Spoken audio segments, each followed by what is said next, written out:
Hi. Hello. నమస్తే అందరికీ. Welcome to my channel 'Gana stories world'. ఇప్పుడు మనం చెప్పుకోబోతున్న story 'my bad boy' episode 165. ఈ టైం వరకు నువ్వు మెలుకుతూ ఉండకూడదు. పడుకో. మళ్ళీ మార్నింగ్ లేచి నిద్ర సరిపోలేదు అని ఏడుస్తావు అని వేదని పడుకోబెట్టేశాడు రుద్ర. రుద్ర ఫోన్ చేసి కట్ చేశాక జీవన్ ఆలోచనల్లో మునిగిపోయాడు సారిక గురించి. అలా మాట్లాడకుండా ఫోన్ చేయకుండా రోజు ఆమెని వాచ్ చేస్తూనే ఉన్నాడు జీవన్. అతడు పంపించిన కారులో వెళ్ళకపోయినా కూడా అతడి సెక్యూరిటీ ఫాలో చేస్తూనే ఉన్నారు. కానీ అతడు తీరిక లేని పనుల వల్ల ఆమెతో మాట్లాడడం కుదరడం లేదు. అలా ఆ రోజు గడిచి మరుసటి రోజు ఉదయాన్నే ఆమె ఆఫీస్‌కి వెళ్ళే టైం తెలుసు. కాబట్టి అతడు రోజు పంపించే కార్ కాకుండా అతడి కార్‌లో ఆమె హాస్టల్ దగ్గరికి వెళ్ళాడు జీవన్. చాలా డల్‌గా కనబడుతూ ఉంటుంది. ఆమె ఫేస్ చూస్తేనే ఏడ్చినట్టు అనిపించింది. ఇది రోజూ ఏడుస్తూ కూర్చుంటుందా అని అనుకున్నాడు జీవన్ అతడి మనసులో ఆమెను చూడగానే. ఎప్పుడూ ఎంతో హుషారుగా ఉండేదో. చాలా హుషారుగా ఉండేది అసలు. ఇప్పుడసలు ఆమెను అలా చూస్తూ ఉంటే మనిషి ఈ లోకంలో ఉందా లేదా అన్నట్టుగా ఎటువైపుకో చూస్తూ ఆమె నడుస్తూ ఉంటే జీవన్ హారన్ ప్రెస్ చేశాడు. అదే టైంలో అతడు వచ్చాడు, అక్కడే ఉన్నాడు అన్నట్టుగా. ఆ హారన్ సౌండ్‌కి సారిక ఉలిక్కిపడి జీవన్ కార్ వైపు చూసింది. అర్థమైంది తనకి జీవన్ వచ్చాడు అని. కానీ జీవన్ కూడా ఆమె ఏం చేస్తుందా అని చూస్తూ ఉన్నాడు. ఆమె వెంటనే అతడి కోసం వస్తుందా? ఇన్ని రోజుల తర్వాత వచ్చాడు కదా అని చూస్తూ ఉంటే, జీవన్ ఆలోచనలను తారుమారు చేస్తూ అతడి కారు వైపు కూడా చూడకుండా జీవన్ కారు దాటి వెళ్ళిపోయి, ఆమె కోసం వెయిట్ చేస్తూ ఉన్న క్యాబ్‌లో కూర్చొని ఆఫీస్‌కి వెళ్ళిపోతుంది సారిక. అంతే ఆమె చేసిందంతా చూసి స్టీరింగ్ మీద చిన్నగా ట్యాప్ చేస్తూ, "ఇప్పుడు ఆఫీస్‌కి వెళ్ళాలా? నేను దీని వెనక" అని 5 నిమిషాలు అక్కడే ఉండి, ఆ తర్వాత సారిక వెళ్తున్న క్యాబ్ వెనకాలే ఆఫీస్ వరకు వెళ్ళాడు. కనీసం అక్కడైనా చూస్తుందేమో అని. కారు దిగి అక్కడ కూడా నిలబడ్డాడు కానీ పట్టించుకోకుండానే ఆఫీస్‌కి వెళ్ళిపోయింది సారిక. ఇక ఇలా అయితే కుదరదు. ఆఫీస్‌లోకి వెళ్ళి ఆమెతో ఖచ్చితంగా మాట్లాడాలని ఒక అడుగు ముందుకు వేశాడో లేదో. అంతే అతడి పై ఆఫీసర్స్ నుండి కాల్ రావడంతో వెంటనే అక్కడి నుండి వెళ్ళిపోయాడు జీవన్. ఇక ఈవినింగ్ దీన్ని ఎలాగైనా ఇంటికి ఎత్తుకొచ్చేసైనా మాట్లాడాలి అనుకొని అతడు అతడి వర్క్‌లో బిజీ అయ్యాడు ఈవినింగ్ వరకు కూడా. ఈవినింగ్ సారిక ఆఫీస్ అయిపోయిన వెంటనే అక్కడికి వెళ్ళాలి అనుకున్నాడు కానీ, అప్పటికే చాలా టైం అవ్వడంతో హాస్టల్‌కి అయినా వెళ్ళాలి కనీసం అనుకొని సాయంత్రం పూట 6:30కి జీవన్ హాస్టల్ దగ్గరికి వెళ్లి సారికని కలవాలి అని అక్కడ ఉన్న వార్డెన్‌ని అడిగాడు.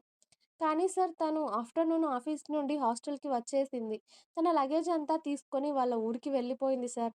మీకు చెప్పలేదా? అని వార్డెన్ అయోమయంగా అడుగుతుంది. ఇక జీవన్‌కి ఏం చెప్పాలో అర్థం అవ్వక, అంటే తను కాల్ చేసింది నేనే లిఫ్ట్ చేయలేదు.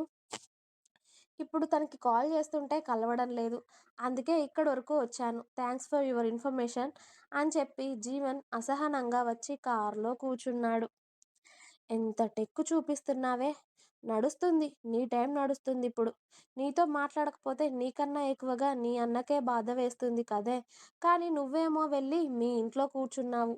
ఎలానే ఇంతలా తిప్పించుకుంటున్నావే నాతో అని స్టీరింగ్ మీద తల వాల్చాడు.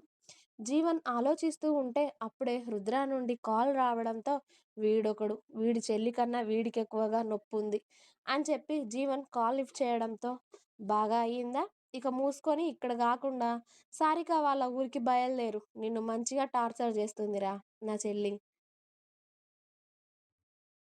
ఇప్పుడు నువ్వు నెక్స్ట్ మినిట్ ఊరికి బయలుదేరాలి. కేసులు, స్టేషన్‌లు అంటూ కథలు పడితే మాత్రం బావుండదు అన్నాడు రుద్ర. ఇప్పుడు బాగా అయిందా? ఇక ఊరికి వెళ్లి బతిమలాడుకో పో అని రుద్ర కాల్ కట్ చేయగానే, భగవంతుడా! ఇదైనా నేను వెళ్ళకపోతే ఊరుకునేలా ఉంది. కానీ వీడు మాత్రం ఊరుకునేలా లేడు కదా! అని అనుకున్నాడు రుద్ర. అప్పుడే కాస్త ఫ్రూట్స్ తిని, జ్యూస్ తాగుతూ వాళ్ళ రూమ్‌లోనే వాకింగ్ చేస్తూ ఉన్న వేద, రుద్ర ఫోన్ మాట్లాడుతూ ఉంటే అతడి దగ్గరికి వచ్చి, "ఎవరు బావ? ఎక్కడికో వెళ్ళాలి అంటున్నావు?" అని అడిగింది. జీవన్నే మీ అన్నయ్య. సారిక వాళ్ళ ఊరికి వెళ్ళిందంట. అయితే వెళ్ళి వీడు తీసుకొస్తాడంట. అదే మాట్లాడుతూ ఉన్నా. ఇంకేం లేదులే. ఫ్రూట్స్ తిన్నావా? అని అడిగాడు రుద్ర భార్య భుజం చుట్టూ చేయి వేసి. హా! తిన్నా కదా! తినకపోతే నువ్వు మీ అమ్మ ఊరుకుంటారా? రాక్షసులలాగా నా మీద పడిపోరు.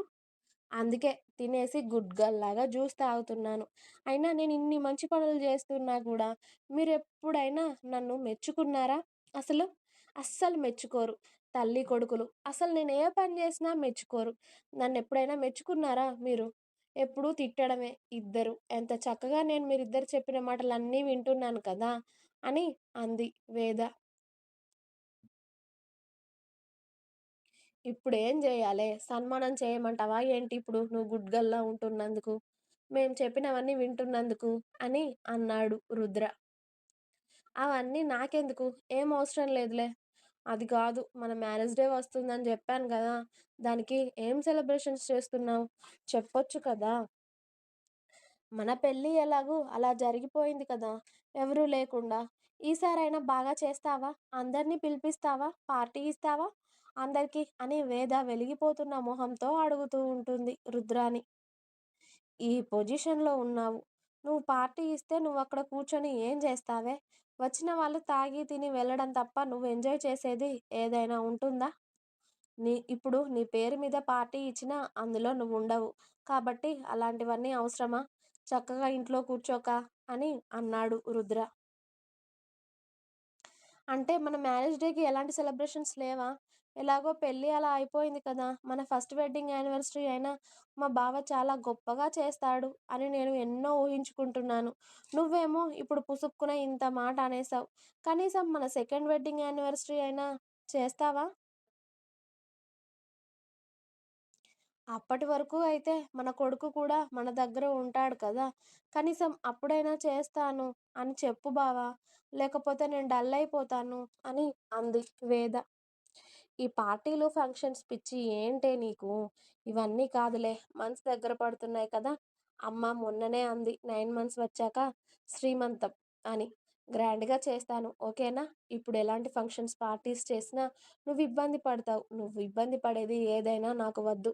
నేను చెయ్యను కూడా. అది నీకిష్టమైనా సరేనా? నువ్వు ఇబ్బంది పడితే బేబీ కూడా ఇబ్బంది పడుతుంది. ఇద్దరూ ఇబ్బంది పడుతూ ఇవన్నీ ఎందుకు చెప్పు? చక్కగా ఇంట్లో మనందరి మధ్యలో సెలబ్రేషన్స్ చేసుకుందాం. సరేనా? ఆ రోజు నీకెక్కడికైనా వెళ్ళాలి అని ఉంటే అక్కడికి తీసుకెళ్తాను. ఇంకేంటి సరేనా దక్ష? అని అన్నాడు రుద్ర. నువ్వింత క్యూట్‌గా చెప్పాక కూడా వినకుండా ఉంటానా? ఈ క్యూట్‌నెస్‌తోనే కదా అన్నిటికి ఒప్పిస్తావు నన్ను. అదేదో ఫస్ట్ టైమ్ నా సారీ ఫంక్షన్‌లో నన్ను చూసి పడిపోయావు కాబట్టి నాకు దక్కావు. లేకపోతే ఎంతమందిని పడేసేవాడివో కదా!